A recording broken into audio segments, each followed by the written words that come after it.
মা এটা কি কাটছো মা? এটা একটা আমার খুব প্রিয় জিনিস, মানে আমার খুব পছন্দের একটা জিনিস। এটা হচ্ছে দুধ কচু বলে, যেটা গলা চুলকায় না। দুধ কচুর ডগা। এই দেখো, এই বাড়িতেই হয়েছে, আমি লাগিয়েছিলাম। তো এই 3-4টে গাছের থেকে বেরিয়েছে। আর এই ডগা রান্না করবো সর্ষে বাটা দিয়ে। আর হচ্ছে এর যে কচি পাতা, আমার কটা পাতা বেরিয়েছে, বুড়ো পাতাগুলো ফেলে দিয়েছি।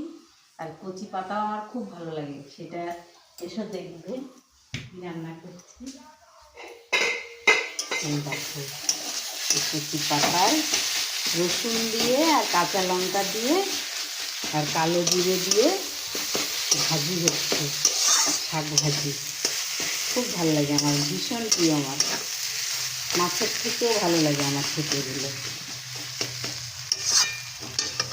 তা পাশেই পেঁপেটা রেখেছো, পেঁপেটার কি করবো, কি হবে? এই পেঁপেটা তোর বাবা কিনে নিয়ে এসেছিল পরশুদিন। তো কিনেছে, যারা বিক্রি করেছে তারাও তো 2-4 দিন আগেই পেড়েছে। তো একটু শুটকো শুটকো ভাব। তা অর্ধেকটা কালকে রান্না করেছিলাম মাছ দিয়ে। আর আজকে দেখছি কেমন যেন হয়ে গেছে, একটু নরম টরম। এখন এটা মনে হয় খাওয়া যাবে না। দেখতে তো কি সুন্দর ছিল, নিয়ে এসছে বাজার থেকে।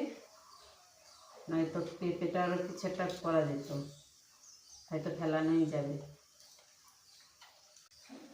আর এই দেখো, দেখতে লাগছে এতগুলো, এইগুলো ফুটলে আরও এতগুলো হবে, মানে এটা ভরে যাবে।